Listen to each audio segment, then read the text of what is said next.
So this is the first engine that I ever built. So Jack Roush sent this intake manifold to my mom and dad's house, COD, for $75. Yeah, I don't have all the advice in the world, but I would say one thing that I absolutely believe in is that there's always somebody out there that can help you and wants to. So we're in the main lobby of BluePrint Engines with the man who started this place. The camera is just here as an accessory. I want to hear your story for my own knowledge library. When did you start? How did that happen? I started in business in 1982. Always had been an enthusiast, always interested in hot rods and street rods, and did some drag racing, some circle track racing, things like that. I like cars, but I really liked engines the best. So started out in the engine rebuilding business, and that migrated to BluePrint Engines, which you see today. How did you get into working on cars? Where did that interest farm from? It came from my dad.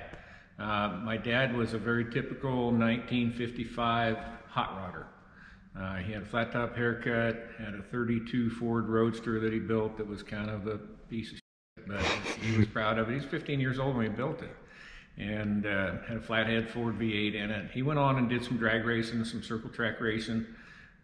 So I grew up hearing all those stories about Dad's exploits as a young man, and that was really where I got interested. He was done doing all that and was trying to earn a living by the time I came along, but I remember hearing all those stories and thought that was pretty cool. That's interesting how the seed is planted really, really early, because it's kind of the same for me. But I heard there was a cool story behind that, that engine back there. So this is the first engine that I ever built. The history of this is in 1977, Hot Rod Magazine had an article about Jack Roush, and Jack Roush was just a young engineer working at Ford, and Jack Roush had taken a regular 302 Ford and turned it into a 302 Ford Boss by using 351 Cleveland heads. So back in those days, you waited to get Hot Rod Magazine and Carcraft Magazine in the mail, and you were really excited and you wore out the pages looking at it. Well, in 1977 in April, there was this article about how to make this bogus Boss Ford engine. I was 15 years old, and I thought this seemed like a pretty good idea, so I bought a used Ford 302 engine out of the newspaper, and I found these Cleveland heads. This is the actual engine. Found the Cleveland heads at a salvage yard about 30 miles away that my mom drove me to. I got all this stuff bought, took it to the machine shop, gave him this magazine article, and said, I'm trying to build this engine. So eventually we did get it built. I put it in this 69 Ford pickup with flames that I'd painted in my dad's barn. And I got the engine back from the shop, got it ready to assemble, and I was missing this intake manifold. So, because it's kind of specific, right? The rest of the engine's a little bit of a hodgepodge of normal parts you can put together to make a 302 Boss, but the intake has to be a 302 Boss. In the article, Roush said that there was an Edelbrock manifold and there was a Ford manifold, and those were the only choices you had. I couldn't afford the Edelbrock manifold, so I used information. Back in those days, you would dial a number on your phone and you'd get a gal on information and you'd ask for a phone number. And I'm 15 years old, so I said, I need the phone number for Jack Roush in Livonia, Michigan. I got the phone number, I called him up, I talked to him, and I said, I'm building this engine out of this magazine article and I need an intake manifold. Do you have one? He said, I have a manifold. I'll sell you for $75. So Jack Roush sent this intake manifold to my mom and dad's house, COD, for $75, and used that to finish this engine up, put it in that pickup, and that was the first engine I ever built, and somehow we've managed to hold on to it. Kind of had to rehab it a little bit to put it on display, but it is all the original block and heads that I built way back in 1977, 1978. That's really freaking cool. I don't even like the fact that Jack Roush did that. I mean, how old was he at the time? He wasn't that old. Yeah, he would have been a younger guy. You know, I've actually told that story to Jack Roush, and Jack and I are not personal friends, but I do see him at trade shows and events, and he's kind of a stoic individual when he's not grumpy. So I told him that same story, and he just reached in his pocket and he pulled out a business card and he handed it to me, and it was one that had his personal phone number on it. Wow. I've never abused the privilege, but I don't think he was handing that card out to everybody. So that's cool. That is super cool. Like, this whole place here, the company as it is in your life now, might not be what it is if it were not for Jack Roush in that article and him doing that. That's the coolest thing ever. Wow. You know, he was like a hero to me as a Ford guy. I was kind of a Ford guy, and he was a great Ford guy, and still is. That's so cool. Like, where did you get the idea to, like, you read that and you're just thought, I'm gonna go build one? Like, did your dad say, oh yeah, you should go do that, or did you just start doing it? I just started doing it, but I would say that my dad always told me that I could do anything I wanted. He was always encouraging. Mom and Dad were encouraging that whatever you want to do, you can find a way to do it. So I started off thinking I could find a way to do it. A lot of times I was wrong. A lot of times I just didn't know what I was up against, but I did it anyway. Did you end up figuring it out or learning in the process? Yep. That's awesome. Always learning. Man, my head's spinning. I mean, I knew there was gonna be a cool story behind that, but I didn't know the whole Jack Roush thing. Like, how did you think that you could pick up the phone and call and ask for him? Well, at that time, I think he probably was still a Ford engineer. He was known for street racing. I'd read several articles about some street racing he had done in Livonia, Michigan. So he was just a hot rodder that worked at Ford. He wasn't a NASCAR team owner. He didn't have Roush Engineering. I think he was getting started with drag racing at the time. Raced with a guy named Wayne Gap. I think it was Gap and Roush in drag racing. So he was not the big name that we know of today. He was more approachable, and his phone number was listed in the directory. So that's interesting. I think even through my own personal experience, it's crazy what can be done by just like picking up the phone or showing up somewhere. Like, people rely too heavily on social media now, and if they don't get a DM back, they just like give up. I think that's your generation probably. You know, we are used to talking to people, making personal contact with them. That still works pretty good. You know, what's funny is I drove 3 hours out of my way back in August just to show up here and see if you were here, and you weren't. But I posted an Instagram story in the parking lot, and Johnny replied to it. It was like, are you still there? I said no, and he said, oh, send me an email. So I did, and that's how this whole dialogue happened, what led to me standing here right now, because I just decided to show up. That's cool. It is cool. And that's why I like making this video with that perspective, so that other younger people watching this know that there doesn't have to be an A plus B equals C ladder for everything, kind of like the system makes you think it is. You can just go do stuff. You don't need people's permission. Yep, that's right. So you built this motor, and I guess it worked in your truck, and that set the hook. Yeah. When did you start thinking, I want to do engines as a career? Well, pretty early on. It wasn't long after I built this engine that I went to work at the machine shop that did the machine work. I was, I think, a senior in high school. I worked there in the afternoons. And during my senior year, the machinist there quit. So the boss made me the machinist. So here I am, a senior in high school, the head machinist of a one-man machine shop. So take that for what it's worth. But I did take care of the customers, and I did learn how to do the machining. And about a year and a half later, I quit and opened my own shop and kept the customers. And that was the beginning of BluePrint Engines. It took a long time to get from there to here. That was 38 years ago. And we've learned a lot along the way. Certainly when I started, it was still a one-man shop, and now we're more of a factory. I think it's really fun to be here and take people through on a tour, because they're quite amazed by what they see. Nobody expects to see what you see when you get here. We're a manufacturing company. We have lots of engineer support. We do a lot of designing of our own products. We do our own testing of products. We run thousands of hours of dyno testing on certain items before we use them. We're very much a small OEM type manufacturer. We're not a shop, although I came from a shop environment.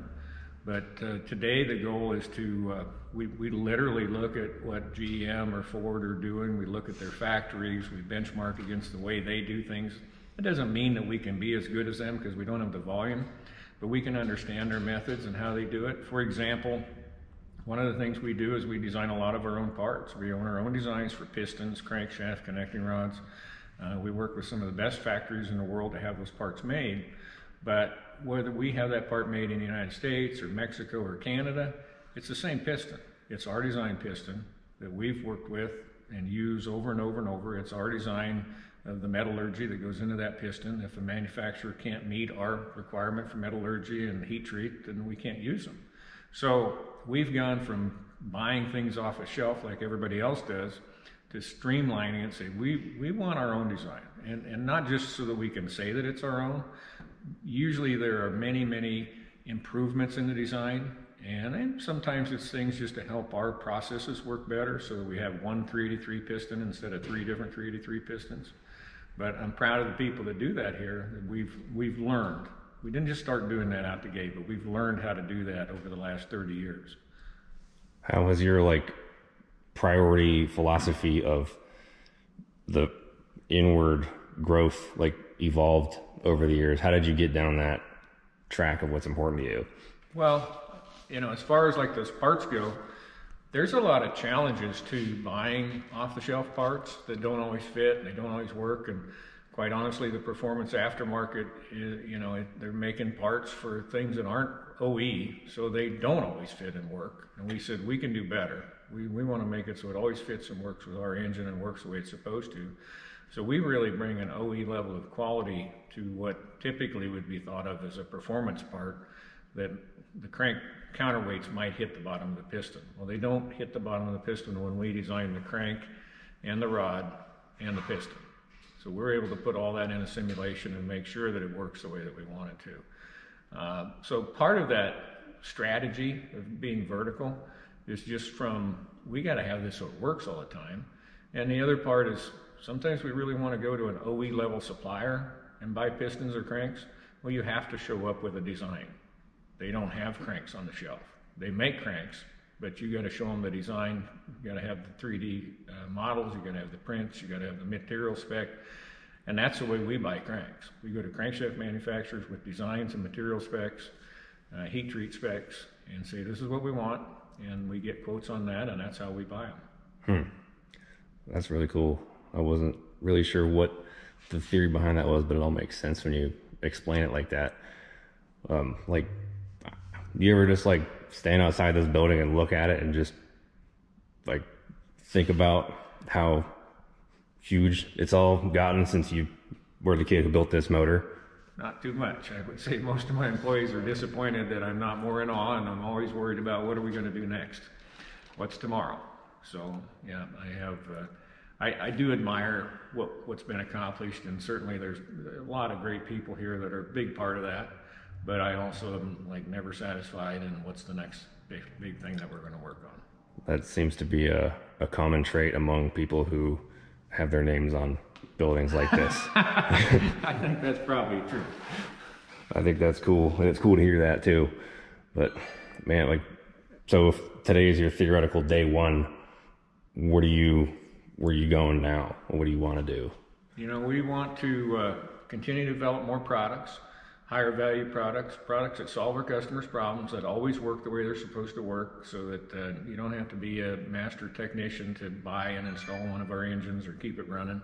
We really want OE level kind of durability. You go out to your new Chevy or Ford and it always starts and runs and it's great. And I think we need to bring that to the hot rod world. So we're doing that. We're developing our own ECM controlled fuel systems and ignition systems. We're using OEM grade components. We're going to make the engine so that they always start and run, they can't hurt themselves. I think that's what the customer wants. They just want to have fun with it. They are fun. There's lots of horsepower, you smoke the tires, accelerate quick, whatever it is you want to do. You just want to have that fun with it. I don't think everybody wants to spend their Saturday afternoon working on it. So we're going to continue to improve the quality and make it more like an OE level 2021 GM pickup engine as far as quality and reliability. And at the same time, while we do that, we'll go out to those manufacturers around the world with our specs and our designs, and that helps us buy better, that lowers our cost. So we truly do focus on making sure that we don't want to be the highest priced engine, we want to bring the best value, but we want to make it affordable for everybody. And if we buy that way, if we design our own parts, if you look out in the plant, you see us doing CNC machining on blocks from raw castings. We can do that, and those parts are a lot less than if we bought them off the shelf. Is there anybody, any people that you like look up to or were looking up to as you were growing that like took notes from, just like I'm listening to you right now, filling my own brain library? You know, I always got excited about people whose businesses were larger than ours, and anybody that was better than us at anything. In other words, I always sought out folks that I could admire, and whether that's admire an individual personally or admire a company. I always wanted to be inspired by looking at my competition or other companies in any industry and seeing what they could do. So yeah, I don't have any names I'm going to name, but always looking up and benchmarking and trying to find somebody that's better at it than we are so we can see what the next step is. Because you know what? If you can find that person and you can see them doing it, you don't even have to invent the next step. They already did. You just have to do what they're doing.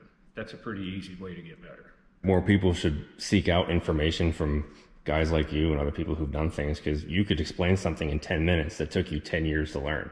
That's true. That skips so much time for that person. Why would you not just sit down and listen to stuff and implement that? Definitely have that in your industry. I mean, it's easy to find other people doing what you do, and I'm sure there's people that you look up to, and you might be surprised. Some of them probably be happy to talk to you about it. And you can make a jump pretty quick that way, rather than trying to figure it out all on your own. Were there any, like, during the 30-year journey of this, were there any times where you had to make some type of major leap or had something really bad happen that thought you were going to stop, or like, was there any ever thought of quitting or doing something else? I would say early on, you know, as a young man with a lot less experience at everything, especially business experience, there were times when it probably wasn't working very good financially. And I remember one time in particular where it looked like we might be going to run out of money during a certain week, and I asked my accountant, I said, what do we do next? I thought there was just an easy answer where he just told me how to do that. He said, well, maybe you could sell your car. I'm like, shit, I don't want to sell my car to make payroll. And so I realized then that you got to be a little careful to make sure you don't run her so hot that you run out of money. But there's always challenges, and especially early on, it seems like there were some real hard walls, really challenging, you know, difficult situations.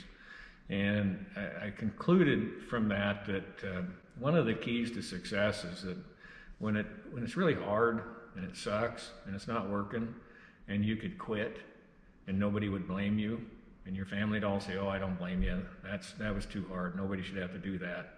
If you don't quit then, you're doing something at that moment that most people don't. If you just don't quit and just keep going, you're going to separate yourself from 90% of the other people trying to do what you're doing. And it will get easier. But yeah, when you could quit and everybody thinks you should quit and you don't, you're making a mark. You could end up broke too. Somebody out there did quit at that same spot, and you didn't. Did. Most of them did. Went back and got a job. I didn't. I'm not saying that makes me brave. It might make me stupid. But I didn't quit. I don't know if it could be end on any possible better fire than that. I don't know. That was good. I'm motivating you. Yeah. Anybody watching this should be like fired up right now. They're going to go pick up the phone and try to call Jack Roush or something. I don't know. You have to use Google now, and you probably can't find his number. That's funny. Man, I don't know. Do you think of anything else you want to add for anybody watching this that is either into motors or wants to work at a place like this or anything like that, wants to do something that doesn't suck with their life? Yeah. I don't have all the advice in the world, but I would say one thing that I absolutely believe in is that there's always somebody out there that can help you and wants to. And if you're sitting at home trying to solve all your own problems and stewing about it all the time, and you never reach out to anybody else, and you never find somebody smarter than you to talk to, you're really doing it the hard way. I've always had mentors. I've always had people that I've reached out to. Even today, I tell all my people, we got to find somebody to compare what you're doing to see how good we are. So I would say get help. Always seek some help, seek some counsel. Get somebody that knows more than you do. People want to help. I've found that to be true too. You just got to ask. All right. Thank you very much. Awesome. Yep. Good talking to you. That was great. That whole thing was totally off the cuff. I wasn't sure Well, actually, when we got there, I didn't know that I'd get to meet Norris at all. I didn't know if he would be there. And the fact that I did, got to talk to him, and he was down to do a video was the coolest thing. Learned so much from listening to that, and I hope you did too. And something I like to point out is that the principles of success are basically universal. He touched on a lot of them during his talk and made a point to, point them out. BluePrint's full of awesome people, and it's very clear that it starts at the top. And I can't wait to, get this motor into something. I'll do an unboxing video of it after this, be a separate one, but walked out of there with something in a crate. If you want to see what it is, make sure you go watch the entire factory tour video that I did. It's posted right before this one. If you're not subscribed already, I don't know why you wouldn't be. You made it this far, so you should do that. You might learn something pretty cool if you didn't already learn something. Well, you must not have been paying attention, because that man was just spitting fire the whole time.